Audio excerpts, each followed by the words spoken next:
করে থাকেন।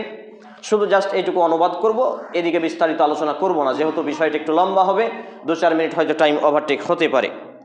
সূরা আল বাকারা 2 নম্বর সূরা 2য় পারা 27তম পৃষ্ঠা আয়াত নম্বর 183-তে আল্লাহ রাব্বুল আলামিন এই রমজানের গুরুত্ব নিয়ে একটি আয়াত নাজিল করেছেন। সেটি হচ্ছে আল্লাহ তাআলা বলছেন, ইয়া আইয়ুহাল্লাযিনা আমানু, ঈমানওয়ালাদেরকে ট্যাগ করে, মার্ক করে, সিলেক্ট করে, ডাক দিয়ে সম্বোধন করে বলছেন, হে ঈমানওয়ালারা, কুতিবা আলাইকুমুস সিয়াম, তোমাদের উপরে সিয়ামকে ফরজ করা হয়েছে, রমজান মাসের সিয়াম।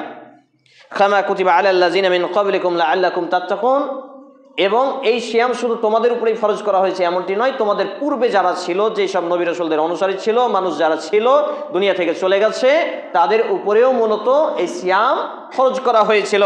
এটা এজন্য যে লাআল্লাকুম তাত্তাকুন, যাতে করে তোমরা আল্লাহর মুত্তাকি, পরেজগার, ঈমানওয়ালা, খাঁটি মুসলিম মুমিন বান্দা এবং বান্দি হতে পারো। সুবহানাল্লাহ। তাহলে এই রমজানের আগমন কেন ঘটে? প্রত্যেক মুসলমানের ভুল ভ্রান্তি সংশোধন, পাপের মার্জনা, পাপকে ক্ষমা করা এবং জাহান্নাম থেকে মুক্তির টিকিট নিয়ে জান্নাতের টিকিট অর্জন করা, মূলত এইটি মাকসাদ রমজানের আগমনের। তারপরে একটি আয়াত রয়েছে যে শাহরু রমাজান আল্লাযী উনজিলা ফীহিল কুরআনু হুদাল লিন-নাস ওয়া বায়িনাতিন মিনাল হুদা ওয়াল ফুরকান। এটিও কুরআনুল কারীমের সেই সূরারই আয়াত, সূরা আল বাকারা 2 নম্বর সূরা 2য় পারা 28তম পৃষ্ঠা আয়াত নম্বর 185। এখানে আল্লাহ রাব্বুল আলামিন যে কথাটি জানিয়েছেন সেটা হলো যে এই রমজান মাসই হলো সেই মাস যেই মাসের মধ্যে রাতে নাজিল করা হয়েছিল, সেটা ছিল কি? লাইলাতুল কদর। আর এই কদরের রাত্রিতে নাজিল করা হয়েছিল কোরআন।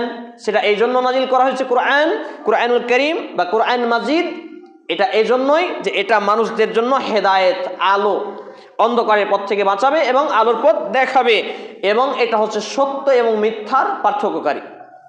সত্য এবং মিথ্যাকে পার্থক্য করতে গেলে তাহলে আমাকে এবং আপনাকে কি করতে হবে? এই কোরআনের জ্ঞান অর্জন নিতে হবে এবং সত্য পথ যাত্রীদের জন্য সুস্পষ্ট পথ নির্দেশনকারী, অর্থাৎ আমি এবং আপনি যে ইসলাম, আমার এবং আপনার রিলিজিয়ান, ধর্ম, দিন, তাহলে এই অনুসারী হতে গেলে আমরা আজ চূড়ান্ত সঠিক পথে, সত্যের পথে।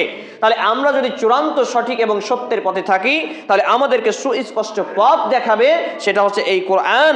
আর যেটা কোরআন নাজিল করা হয়েছে এই রমজান মাসে, আর এটা হচ্ছে ন্যায় অন্যায়, সত্য এবং মিথ্যার মধ্যে পার্থক্যকারী।